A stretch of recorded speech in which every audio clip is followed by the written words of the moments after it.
Septiembre es un mes especial para todos los habitantes de Chile. Se celebran las fiestas patrias, es el mes de los volantines.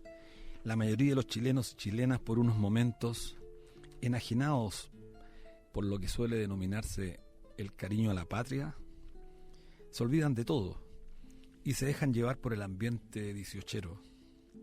Por unos momentos, para los extranjeros que viven hoy en nuestro país y para nosotros mismos, surge la apariencia de que somos una sola nación, unida por no se sabe qué cosa, pero una sola nación. Sin embargo, septiembre es un mes que supera la apariencia. Todos los años nos damos cuenta que nuestro país tiene una división social profunda. El paso del tiempo, lejos de subsanar heridas, las hace recordar con mucha intensidad. Eso sí, cada vez con un mayor, por qué no decirlo, con una mayor odiosidad. Chile está dividido, y muy dividido. Por un lado, la inmensa mayoría que sufre las consecuencias de un país donde la riqueza es cada vez un privilegio de unos pocos, porque hay que decirlo, el 50% de los chilenos que recibe todos los meses ingresos por debajo de los 400.000 pesos líquidos conocen carne propia los sinsabores de una sociedad absolutamente injusta. Septiembre es el aniversario de los 46 años del fatídico golpe cívico-militar. Las heridas se profundizan y no sanan. No sanan porque nos enteramos de que los mismos que dieron el golpe de Estado del año 1973 siguen llenos de privilegios. Los escándalos de corrupción de los altos oficiales de las Fuerzas Armadas son inaceptables. Ofenden la dignidad de todos los hombres y mujeres de trabajo de este país. De igual manera, los que defienden sus privilegios, muchos de los cuales fueron cómplices directos de la tiranía, hoy ocupan cargos importantes en las esferas del Estado y se convierten en el sostén que hace posible tanta impunidad en el país. Duele, y le duele a los hombres y mujeres sencillos. Chile es un país dividido socialmente, y esta división crece, no porque los de abajo, trabajadores, pobladores, se encarguen de que así sea. No, Chile se divide porque los de arriba, los que están en la SOFOFA, en la CPC, se encargan permanentemente de que así sea. Por ejemplo, ante la jornada de trabajo de 40 horas objeto de una demanda muy sentida, surgen al unísono voces que cierran filas para oponerse a cualquier avance. En el tema de las pensiones, cuando millones piden a gritos acabar con las AFP, los gobiernos de turno salen a inventar sofismas para mantener estos privilegios a pequeños grupos poderosos de nuestro país, negando de paso pensiones dignas para las mayorías. Lo más impresionante es que las Fuerzas Armadas mantienen sus privilegios en un sistema de seguridad social que les permite gozar de pensiones 4 o hasta 5 veces superiores al promedio de las pensiones miserables que reciben la mayoría de los chilenos y chilenas. Septiembre es el mes en que algunos recuerdan a Salvador Allende, a su figura, independiente de que se haya compartido o no se haya compartido sus ideales. Se le recuerda por su consecuencia y por su moral. Es el mes de recordar también a Víctor Jara, que tanto dolor tuvo que padecer para ser finalmente en septiembre objeto de un crimen. Chile no podrá superar las divisiones si cada cierto tiempo sus demandas de justicia, sus demandas de igualdad y respeto a los derechos humanos no se concretan. Bueno, buenas tardes. Estamos una vez más en el programa Debate Social, aquí en Radio Universidad de Chile, la radio que piensa en el 102.5 FM, pero además también transmitiendo por nuestro canal @canal.social, y invitar a todos los oyentes a que puedan hacer las preguntas a nuestro WhatsApp más 569 33 49 82 17 933 49 82 17. Bueno, me encuentro en esta oportunidad con una gran amiga, Javiera Aravena, abogada laboralista, que en esta oportunidad me acompañará a conducir. Vamos a tener un gran invitado en un ratito más, a Mauricio Weibel, a propósito del tema de la Fuerza Armada, a propósito de septiembre. Así que muy bienvenida, Javiera, un gusto tenerte acá. Bueno, siéntate como en tu casa, porque este es un programa de debate social que busca justamente tratar de discutir temas importantes que nos afectan. Y septiembre es un mes lleno de contradicciones, el mes de la empanada, del vino tinto, de la chicha, de los pibeños, y sin embargo del volantín, y sin embargo tenemos un mes también que es contradictorio, tenemos grandes problemas. Así es, habría que agregar del nacionalismo trasnochado algunos. Así es. Sí. Bueno, yo quisiera agregar a lo que tú dices, que encuentro que es un excelente resumen de lo que implica septiembre para los chilenos y chilenas, y es, bueno, lo que tú mencionabas al principio, esto del paso del tiempo, ¿no? O sea, ¿por qué el paso del tiempo no cierra la herida? No abre o sea, la abre, de hecho, y es justamente porque, creo yo, existe un clima de impunidad total respecto a los delitos de lesa humanidad cometidos en dictadura por las Fuerzas Armadas y de Orden contra el pueblo chileno, y no solo por eso, sino que también existe un clima institucional de impunidad que nos afecta hasta el día de hoy, ¿no? En cuanto al goce y ejercicio de derechos sociales que fueron totalmente mercantilizados. Pero yo quisiera recordar solo respecto al dolor, a la pena de muchas personas que les truncaron sus vidas, su futuro, porque los torturaron, mataron a sus familiares, los desaparecieron. Y es el domingo pasado, como todos los domingos, previo al 11 de septiembre, se realiza la romería hacia el cementerio general, ¿no? Y se escuchaba algo tan cierto que me hace tanto sentido, que es que dice, una democracia no se puede levantar ante tanta impunidad. Yo creo que por ahí sangra la herida en Chile, que es la impunidad, ¿no? Y también respecto a este mes, bueno, se sinceran las posiciones, ¿no? Uno claramente puede ver incluso qué dice el silencio de ciertas personas, ¿no? No pronunciarse. Y lo que tú mencionabas también, las diferencias en Chile no son solo de clases, sino que también son de privilegios, y eso nos vincula directamente al tema que queremos conversar hoy, que es justamente la distinción entre privilegios entre la Fuerza Armada y los civiles, los ciudadanos y ciudadanas comunes. Y también quisiera mencionar, y esto yo creo que está bien vinculado directamente a lo que vamos a ver hoy, y es que con la dictadura, en septiembre de 1973, se consolida una división radical entre los ciudadanos y la Fuerza Armada, no solo desde sus privilegios, sino también políticamente, ¿no? Y eso no hay cómo volverlo atrás.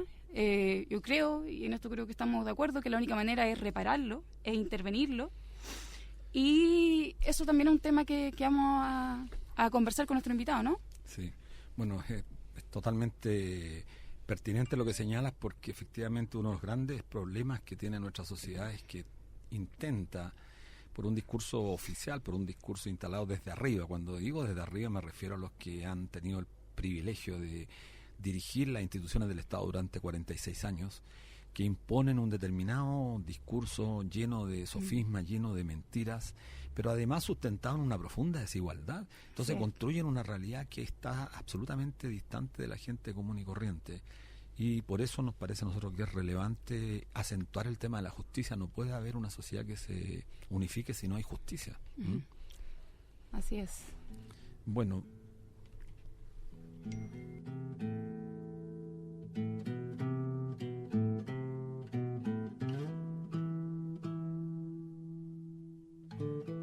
Ahí.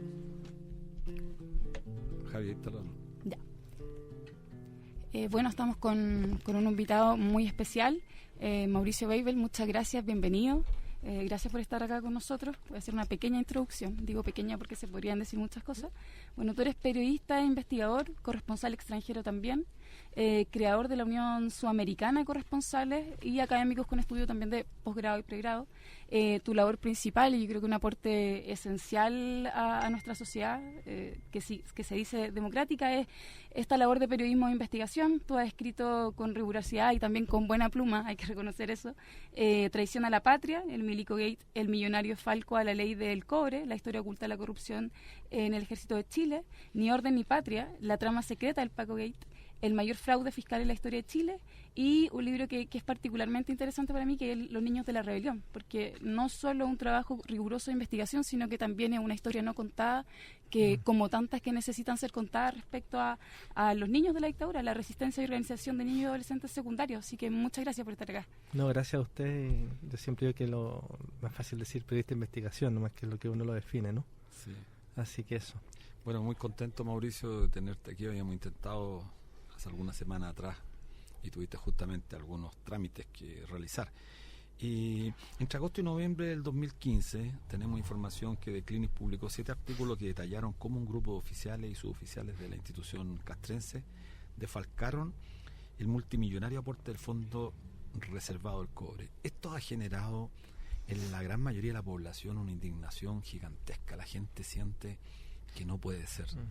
La gente común y corriente, el que ve estos programas, el que escucha cómo altos oficiales de la República, el general Oviedo, el general Fuentealba, cómo pueden haber gozado de tanto privilegio y uno no escuche una voz contundente de aquellos que están en los poderes del Estado para pronunciarse categórica y contundentemente contra este tipo de prácticas que dañan no solamente el erario nacional, sino que dañan, yo diría, la moral, si es que podemos hablar de una moral del conjunto de la sociedad chilena, pero ponen en interdicción todo lo que es la confianza, todo lo que es la esperanza de un pueblo. Así que yo quisiera preguntarte sobre este tema en particular, que bueno, fue objeto de consecuencias para ti como periodista serio. Bueno, la verdad es que todo esto partió con algo muy pequeño, ¿no? Todo esto partió en 2014, el segundo semestre.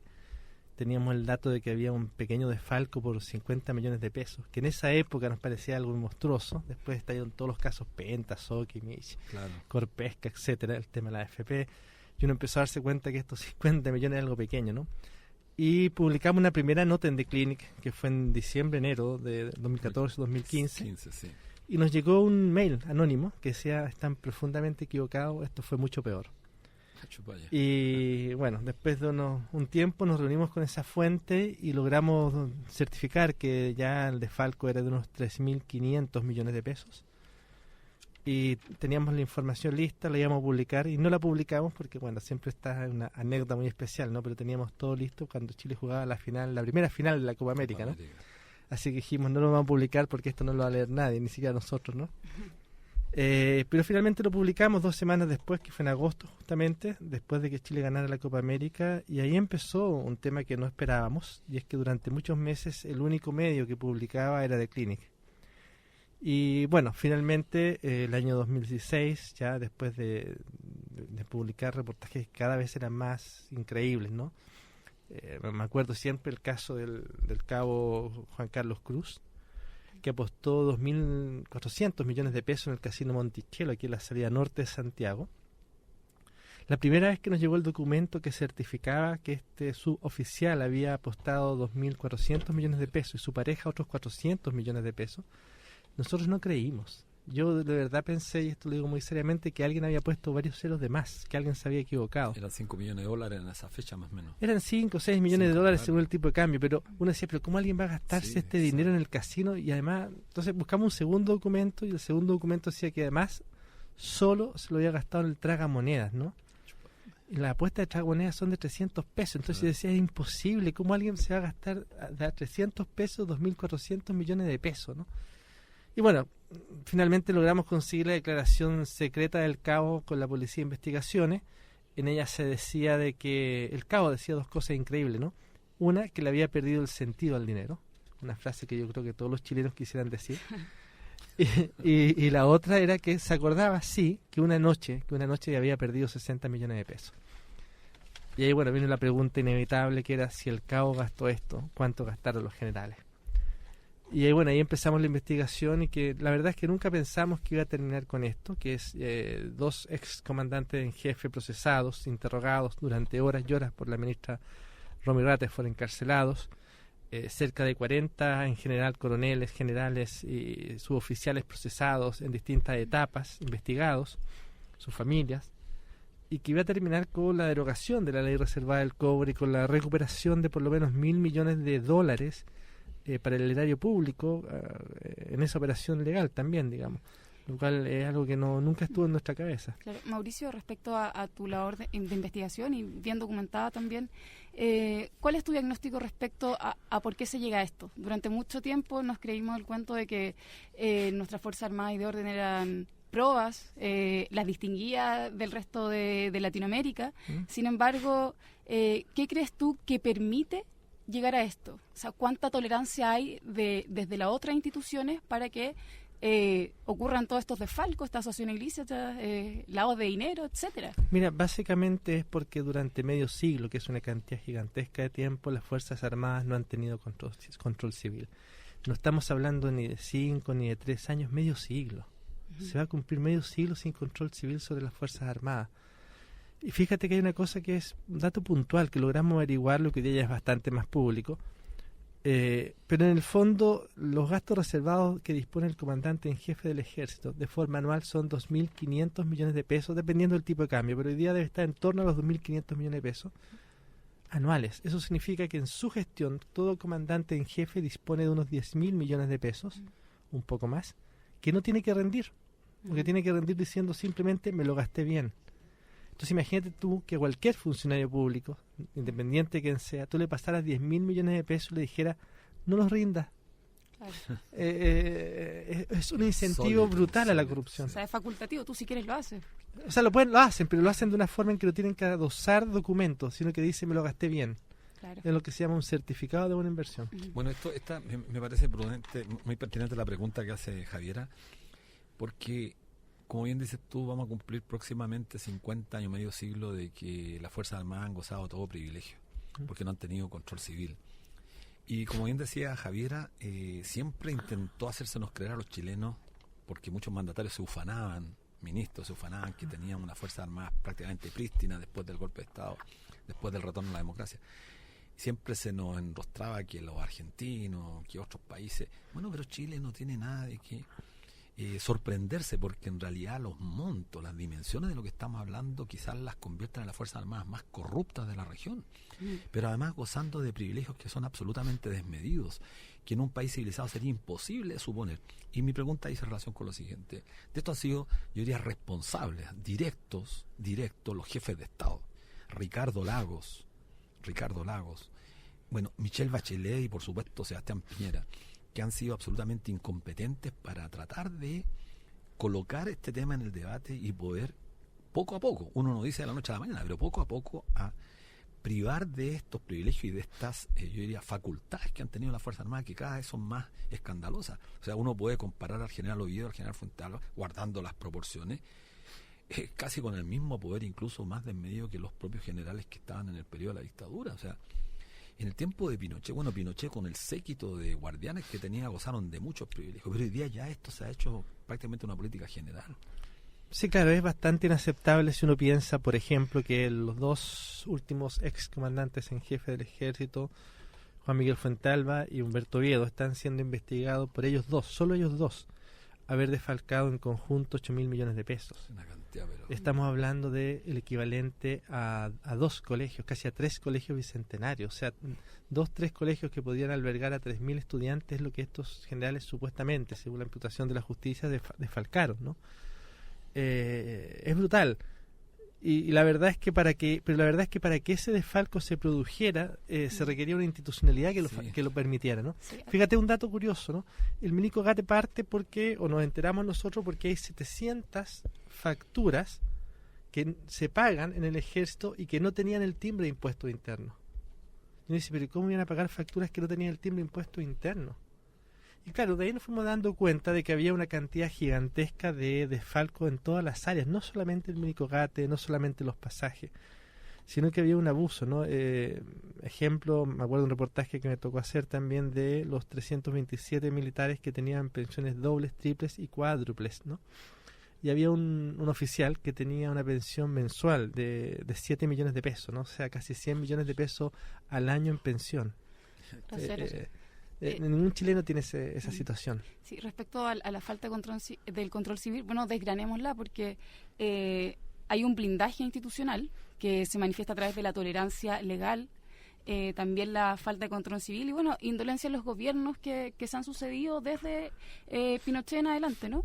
Y eso ha permitido también darnos cuenta de cuán débil es nuestra democracia. Porque sabemos que la democracia minimalista, la más precaria, es control de poderes, ¿no? Aquí no ha existido ningún control. División de poderes. Claro, o sea, los poderes se controlan, ¿no? Bueno, y eso es lo que ha estado ausente respecto a las Fuerzas Armadas y de orden. Y también, y aquí me gustaría entrar a otro tema también, y es bueno, y ¿y qué hacemos con la libertad de expresión y la democracia, no? O sea, si estos temas tú fuiste objeto de censura en un canal público, bueno, y también sufriste persecuciones directas respecto a tu labor como periodista de investigación y también relevar eso, ¿no? ¿Cómo se cuida o cómo no cuidamos la labor tan importante que tiene el ejercicio del derecho a la libertad de expresión y cómo esto se vincula con la democracia, ¿no? Porque dicen, bueno, una forma de medir, por ejemplo, una sociedad democrática, cuán democrática es, bueno,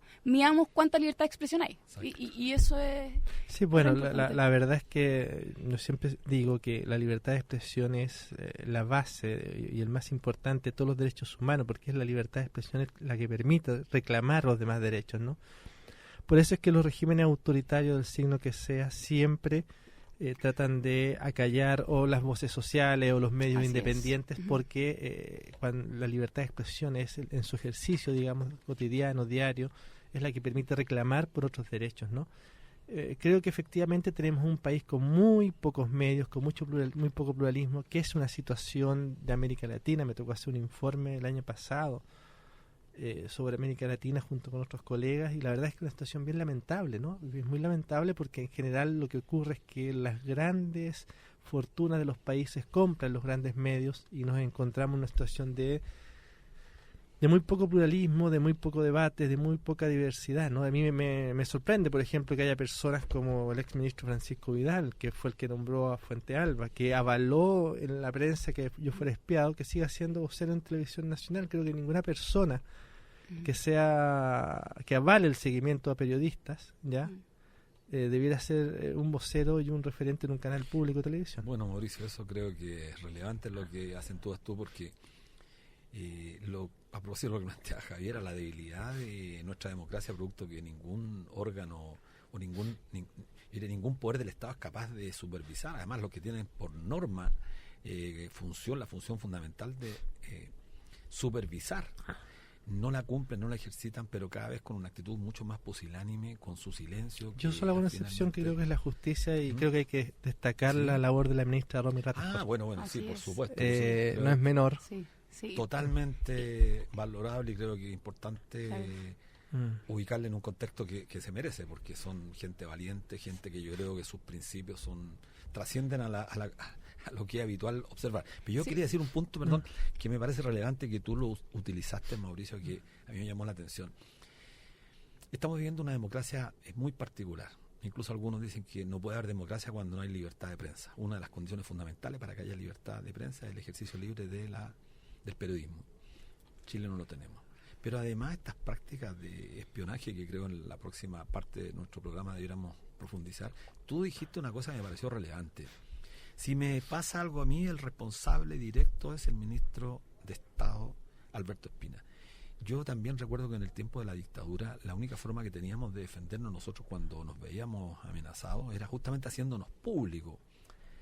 La mejor defensa de aquellos que no queremos ser subyugados es haciéndonos público, haciendo público todo. Costos se pagarán quizás, pero creo que la gente, la ciudadanía que nos escucha, tiene que intentar solidarizar con aquellos hombres y mujeres que están desarrollando un rol en beneficio de todos, porque tú la ahora has sido, yo creo, en beneficio de todos nosotros. Entonces, por eso te quiero no solamente agradecer, sino que creo que es re importante enfatizar en esa dimensión. Sí, bueno, lo que sucedió, para recordar a los auditores, es que hace unas semanas atrás, digamos, se publicó el 12 de agosto un reportaje en La Tercera en que se señalaba que el ejército durante el año 2016-2017 me había espiado en el marco de mis investigaciones sobre corrupción militar, y esta actividad fue avalada por el ministro Alberto Espina y por varios ex ministros de defensa, no todos, entre ellos Francisco Vidal y otros que de la Concertación. La verdad es que la libertad de expresión es un derecho humano, y las labores de inteligencia son una labor, simplemente no tienen rango de derecho, primera cosa. Y segundo, en ninguna democracia, ni menos una democracia la OCDE, ni un país desarrollado, el ejército investiga a los periodistas que investigan corrupción, que investigamos corrupción, ¿no? Así es, mira, bueno, eso tiene ribete de distintos ángulos jurídicos, lícito y legales. Entonces creo que lo veamos después de la pausa. Vamos a una pausa comercial ahora y volvemos. Ok. Bueno, estamos de vuelta en la radio 102.5, Radio Universidad de Chile, transmitiendo a través de nuestro fanpage @canal.social.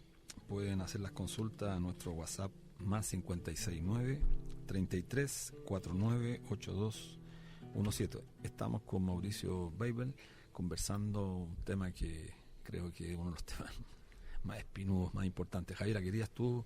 Sí, vinculado con lo que estábamos viendo anterior, esta denuncia de espionaje, ¿no?, que se hace pública a través de un par de diarios y se señala que, bueno, que no solo fuiste objeto de interceptaciones telefónicas, sino que también de seguimiento. Y yo quisiera vincularlo a dos cuestiones, porque esto no solo tiene efectos individuales que sabemos que son importantes, pero también tiene un efecto colectivo de amedrentamiento, ¿no? Porque ya se hizo y sabemos que fue al margen de la ley, porque lo que permite los espionajes de esta manera es bueno por indicios, ¿no?, de actos de terrorismo o actos que afecten la seguridad nacional. En ningún caso la labor que tú realizabas se ajusta o se acerca un poco mínimamente a eso. Pero quisiera saber, o sea, respecto a esto, porque tú no solo has sido, lo digo así de esta manera, víctima de censura previa, que no solo es ilegal y además inconstitucional, porque en Chile si hay algo que se garantiza, la no censura previa, ¿no? Y me refiero a los medios de comunicación en los que intentaste hacer cierto trabajo que no se te permitió tocar ciertos temas. Pero respecto a esto, o sea, sabemos que esta autorización es ilegal y además inconstitucional, ¿no? ¿Qué has hecho tú respecto a esto? ¿Con quién están reunidos? ¿Cómo ha sido la recepción institucional? Bueno, una vez que se publicó que el ejército me había espiado, en el fondo, durante la investigación del Milico Gate, que me tocó escribirla, redactarla en el The Clinic, la verdad es que me reuní con el apoyo del Colegio Periodista, en conjunto con el Colegio Periodista, con el presidente de la Corte Suprema, Haroldo Brito, con el fiscal nacional, Jorge Abbott, y con otras autoridades, pero en lo medular, en lo que tiene que ver con la justicia, el presidente de la Corte Suprema, Haroldo Brito, me pidió que le remitiera un informe con todos los antecedentes que no solo se refieren a este caso, a esta situación puntual de este seguimiento, sino que también a los robos, a las amenazas a fuentes y a situaciones que son incluso anteriores en el marco de otras investigaciones. El mismo informe se lo entregué también, se lo hice llegar al fiscal nacional Jorge Abbott. Entiendo que debido a la notoriedad del caso ya se inició una investigación desformalizada en la fiscalía, ¿no? Hoy día me tocó declarar en la PDI entregando antecedentes y creo y estoy bastante confiado que va a avanzar esto bastante rápido, porque aquí finalmente los que idearon este sistema, que son el actual comandante en jefe, Ricardo Martínez, y el ex jefe de inteligencia militar, hoy día jefe del Estado Mayor, general Nasal, están confesos finalmente porque admitieron todo esto ante el Congreso, ¿no? Y lo que falta es determinar quiénes fueron los operativos, y eso creo que lo vamos a lograr determinar, no tengo ninguna duda de eso, y lo que vamos a hacer también creo que luego es desmontar las bases jurídicas de esto. Esto es igual a la operación Huracán. Aquí en el fondo hay una operación de inteligencia al margen de la ley, al margen de la Constitución, al margen de los principios internacionales de derechos humanos, que atenta contra la libertad de expresión, donde es utilizado el Poder Judicial de forma, a mi modo de ver, dolosa, fraudulenta, y eso genera, por lo tanto, un espacio para poder esto investigarlo. Y creo que nos vamos a encontrar con mucha sorpresa, no solo con mi caso, pero creo que vamos a poder avanzar bastante. Bueno, es re importante este tema porque yo creo que si somos capaces de velar todo el andamiaje que hay detrás de intentar acallar cualquier tipo de investigación para que la verdad salga a la luz, creo que estaríamos dando un paso en la perspectiva de avanzar hacia la democracia. Si logran ellos, cuando digo ellos, todos aquellos que tienen privilegio, lograr acallar esto, bueno, la derrota es para la sociedad y por tanto es muy importante que los organismos vinculados a los derechos humanos insistan, nos pongamos de acuerdo, los movimientos sociales también, para defender el legítimo ejercicio de un periodista que busca hacer verdad, ¿no? Cosa que mira, aquí hay una cuestión que es bien grave, y es que el ejército no puede, 50 años después, seguir haciendo operaciones de inteligencia contra civiles. Eso es inaceptable. Y creo que eso es un elemento que tiene que ponerse arriba de la mesa. No es posible que el ejército haga operaciones contra civiles. Lo han hecho, lo han confesado y van a tener que pagar legalmente por eso. Porque yo lo que creo, y es mi intuición, y espero que eso la justicia lo vea, es que esto fue el intento de armar un caso judicial en contra, que finalmente lo que existió fue que estalló el caso Huracán y no había agua en la piscina. Claro. Pero aquí lo que hay que hacer es avanzar en la investigación, determinar quiénes fueron los operativos, los que idearon esto ya están confesos, y finalmente después desmontar jurídicamente todos los supuestos, como ya ocurrió también en el caso Huracán. Yo creo que lo más importante en este tema, justamente a propósito de la reflexión tuya, creo que es importante interpelar, emplazar a autoridades como Iván Flores de la Cámara de Diputados, presidente de la Cámara de Diputados, a Jaime Quintana, presidente del Senado, Heraldo Muñoz,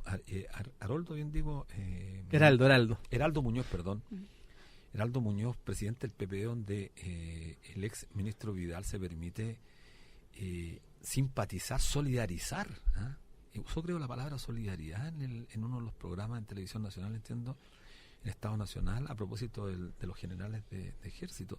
Es decir, con su conducta, con sus declaraciones, terminan validando, justificando estas prácticas que son absolutamente nocivas, son prácticas corruptas que hay que erradicar de nuestro país. O sea, ¿se imaginan ustedes el escándalo si el ejército norteamericano espiara a The New York Times? Claro, sería impresentable. O sea, esto es algo propio de países con democracias precarias o con gobierno autoritario, insisto, cualquier signo, pero que no se condice con un país supuestamente democrático. O sea, el ejército no puede, no debe, está fuera de toda norma internacional que espíe a civiles dentro de su país. Por eso es tan importante tu caso, ¿no? Porque justamente habla muy mal de nuestra democracia y habla muy mal de nuestras instituciones. Y bueno, hablábamos de un tema bien importante que es el rol de los tribunales de justicia en el desenmascaramiento de delitos, de desfalcos. O sea, las investigaciones están corriendo, pero esto no se agota solo en la investigación de la corrupción o la eventual corrupción, todavía no se ha dicho nada respecto a eso en términos judiciales, de las Fuerzas Armadas y las Fuerzas de Orden, sino que también lo hemos visto lo hemos visto en cuanto a la satisfacción de otros derechos, ¿no? Por ejemplo, lo hemos visto últimamente con la Cuarta Sala de la Corte Suprema, ¿no? O sea, han sido los tribunales de justicia los que han intentado garantizar, por ejemplo, el derecho de huelga, cuestión de la que estuvieron privados mucho tiempo los trabajadores en Chile porque se permitió el reemplazo, así también la Sala Constitucional, por ejemplo, respecto a la libertad de expresión ya manifestada en actos que se denominan de fuerza, ¿no? Por ejemplo, las tomas en los colegios, y también en este caso en particular, que es la investigación de delitos de corrupción, porque durante mucho tiempo las Fuerzas Armadas y de Orden se defendían diciendo, a ver, a mí no me pueden defender, o sea, a mí no me pueden someter a la justicia civil, porque, claro, o sea, yo soy especial, o sea, tengo un estatus tan especial que no me pueden ni siquiera investigar por delitos comunes. Bueno, en este caso sabemos que está operando la justicia militar, ¿no?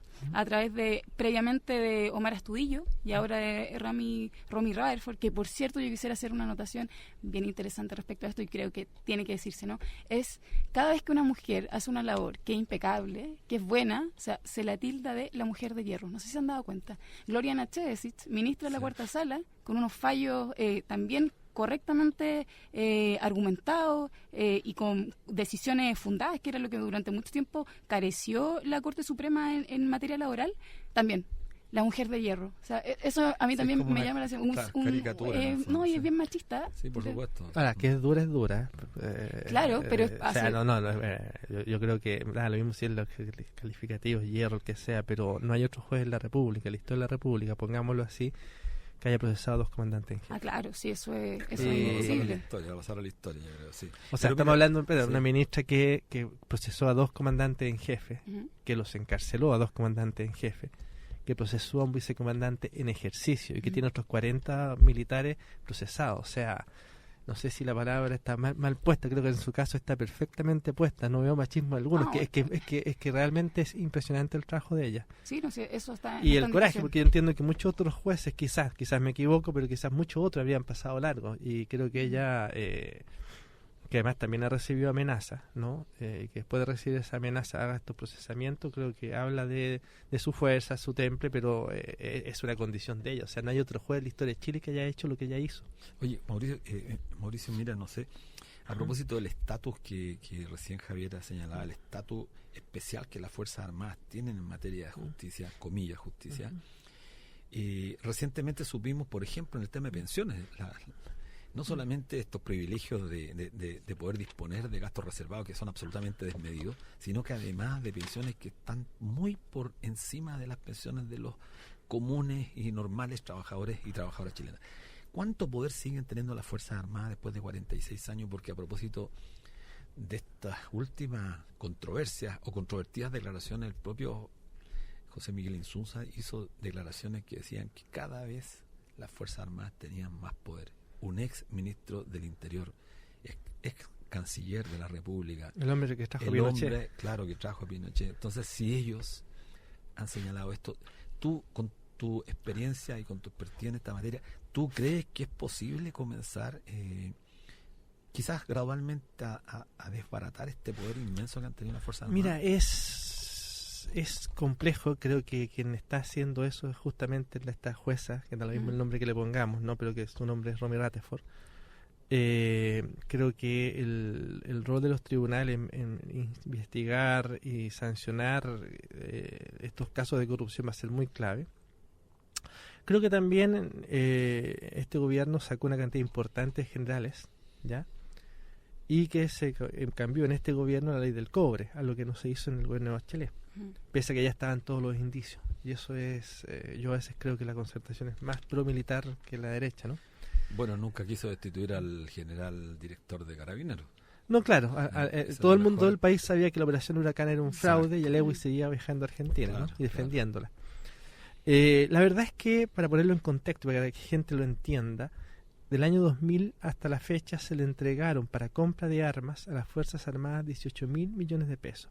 O sea, de dólares, perdón. Es una cifra monstruosa, muy difícil de imaginar, pero para ponerlo en contexto, digamos que con esos 18.000 millones de pesos, tú podrías haber construido 1.000 colegios bicentenarios para 1.000 alumnos, como o sea, es casi 100 colegios por región. No hay regiones que no requieren 100 colegios, como Aysén o Punta Arenas, pero podrías haber construido 100 colegios para 1.000 alumnos en cada región del país. Habrías podido construir todos los hospitales que el país requiere. 36 hospitales de alta complejidad salen con esa cantidad, 36. Sale, se paga toda la reforma educacional y aún así te sobra dinero, y mucho dinero. O sea, construir todos los embalses que requiere el país, que son otros 1.000 millones de dólares para la seguridad hídrica, ¿ya? O sea, todo eso se puso a hacer con ese dinero y no se hizo, ya se gastó, y hay que ver en qué se gastó y cómo se gastó, y una gran cantidad, unos 5.000 millones de dólares de ese dinero estaba ya aposado en el extranjero sin gastar, porque cuando tú tenías tanto dinero para compra de armas, tampoco lo podías gastar todo, porque no te podías convertir en una potencia militar, porque Estados Unidos te decía, oiga, no se va a hacer revoluciones, ¿no? Claro. Y ese dinero volvió después de que se eliminó la ley de cobre. Ese dinero tiene que volver ahora al país, pero no todo. Solamente 1.000 millones van a pasar al erario público y el resto, unos 2.500 millones de dólares, van a ser entregados en un presupuesto plurianual a las Fuerzas Armadas y todavía, y ahí está el problema, sin mayores niveles de control de probidad, que es lo que yo creo. Sí, eso es un problema y tú lo mencionas bien. Uno pensaría que en el gobierno de Bachelet o gobiernos que se dicen ser de centro izquierda, bueno, tendrían más sensibilidad respecto a estos temas, sensibilidad respecto al poder que pueden ejercer las Fuerzas Armadas. Y no, esto no se trata solo de disponer de dinero, sino que también de esta burbuja de impunidad, no solo en materia de lesiones y violación a los derechos humanos, sino que también a la impunidad que existe institucional. O sea, el control civil no ha sido tomado en serio, como en sociedades democráticas se hace, respecto a la intervención de las Fuerzas Armadas, y no hablo solo de una labor contralora del dinero, o sea, de en qué gastamos, de cómo lo gastamos, sus fines, sino que también, por ejemplo, de la formación de quienes componen las Fuerzas Armadas y de orden. O sea, su formación en materia de derechos humanos, de respeto hacia las otras personas, los ciudadanos. Nosotros vemos constantemente, por ejemplo, como los carabineros hace 2 días se metieron al Colegio Carmela Carvajal de niñas y adolescentes y lanzaron bomba lacrimógena adentro y intentaron entrar. O sea, cómo también este clima de impunidad no solo afecta en términos al erario fiscal, ¿no? El desfalco que ha implicado, sino que también no se interviene en una educación respecto a de las fuerzas de orden. No hay pedagogía respecto a esta distinción entre, bueno, ya somos parte de la sociedad, tenemos que rendir cuentas. De hecho, siempre ha sido su privilegio, además, no solo en materia de derecho a la seguridad social, que era lo que hablamos en un programa, sino que también, bueno, cómo rendimos cuenta a la sociedad, porque en verdad nadie nos pide cuenta. No, claro, yo creo que, bueno, me tocó hacer ese reportaje hace años atrás de más de 100 casos de tortura en Carabineros, que era también como una de las primeras veces que se tocaba el tema, y la verdad es que es bien dramático la situación de las torturas en Carabineros, básicamente a jóvenes, mujeres, hombres, básicamente en el marco de protestas sociales o en el marco de la situación del pueblo mapuche, ¿no? Ahí hay situaciones tremendas de chicos a los que les disparan a quemarropa sin ninguna situación de enfrentamiento. Hay casos emblemáticos. Bueno, claro. la situación de Catrillanca, que es impresentable, inaceptable. Y también. Claro, entonces la verdad es que también hay un problema con Carabineros, que hay 2 grandes descontroles, ¿no? Uno, el financiero, que ya se hizo una limpieza importante ahí. Pero hay un tema que tiene que ver con las torturas que no ha sido resuelto. Yo creo que la justicia, con estos casos de violaciones en comisaría que se están investigando, de golpizas, de aplicaciones de desnudamientos de niños, yo espero que eso tenga sanciones ejemplares. Sí. Esto sabes tú, Mauricio, si todo este escándalo que ha rodeado a las Fuerzas Armadas en Chile en el último tiempo, Carabineros, pero especialmente ahora el Ejército, ¿esto ha trascendido fuera del país? Porque hace poco también, ¿por qué te hago esta pregunta? Porque hace poco se supo el tema de la Armada de Chile. Y a diferencia de otras ramas de las Fuerzas Armadas, la Armada es mucho más compartimentada y habría puesto inmediatamente su grito en el cielo en forma tal que aquí no nos van a investigar. Si eso es efectivo, entonces, ¿cómo puede trascender este tema fuera de la frontera de nuestro país de forma tal que haya presión de distintas vertientes, distintas perspectivas? Bueno, la verdad es que América Latina vive una situación de corrupción grande, ¿no? Y una situación, además, de dificultad para el periodismo de investigación. Hay que recordar que en los últimos 10 años, 200 periodistas fueron asesinados en el marco de sus investigaciones periodísticas. Mueren más periodistas en América Latina, en este continente, que en los países en guerra. Es una situación compleja. No es la situación de Chile, claramente, pero es una situación muy compleja en México, en Centroamérica, en la zona multinacional de la Amazonía, y por lo tanto es una situación compleja. Claro, el caso de la corrupción del ejército chileno ha tenido un impacto afuera en el extranjero, quizás no es tan importante como para nosotros, porque la corrupción en América Latina es gigantesca, ¿no? Las cifras en Chile distan mucho de las cifras de Brasil o México, que por su volumen económico son cifras monstruosas, ¿no? O cifras que acá ni siquiera nos podemos imaginar, de cientos de millones y a veces incluso de más de $1.000 millones los actos de corrupción. Dicho eso, sí creo que este es un caso que tiene también implicancias en la seguridad del país, porque cuando tú tienes oficiales corruptos, tienes la posibilidad de que esos oficiales sean comprados por ejército extranjero. Pues hace poco un oficial estaba vendiendo su Porsche en 11 millones de pesos. Y uno con su casa en la dehesa, y uno se pregunta, ok, si alguien que tiene una pensión de 2 millones, ¿ya? Tiene una casa en la dehesa, tiene un Jaguar y un Porsche, ¿ya? Y requiere dinero, yo imagino que eso la inteligencia de los países estará mirándolo, ¿no? Claro. Entonces esto no solo tiene un efecto sobre la corrupción, sino que también tiene una mirada sobre la seguridad del país. Sería bueno en un mes tan importante como septiembre, donde florece este nacionalismo al cual hablábamos, este patriotismo tan exacerbado que muchas veces los medios instalan, que si nos están escuchando esta gente que muchas veces deformadamente exacerba justamente este nacionalismo, este patriotismo, bueno, se preguntaron sobre estas preguntas con sentido que formulas tú. En la reflexión hay una pregunta con sentido, es decir, ¿cuánta vulnerabilidad tenemos nosotros como Estado al tener altos oficiales corruptos. Y creo que eso es lo que debiéramos empezar a instalar como parte del discurso. O sea, ¿cómo es posible que un ministro de Estado como Alberto Espina se permita, con una actitud además que es francamente deplorable, validar todo este tipo de actos? Y eso es lo que irrita a la gente, que yo diría la mantiene con una bronca tan grande, y que bueno, creo que la única forma justamente es tratando de develar la verdad con estos programas que son importantes. Debate Social justamente busca eso, entregar la información desde un ángulo distinto, no sentirnos poseedores de la verdad, del dogma de fe, sino que generar discusión y motivar el debate. Bueno, la verdad es que yo creo que más allá de esto, el país está en un punto, es una sensación, es muy subjetivo, pero creo que el país está en una sensación, en un punto de mucho desgaste, mucha rabia contenida, ¿no?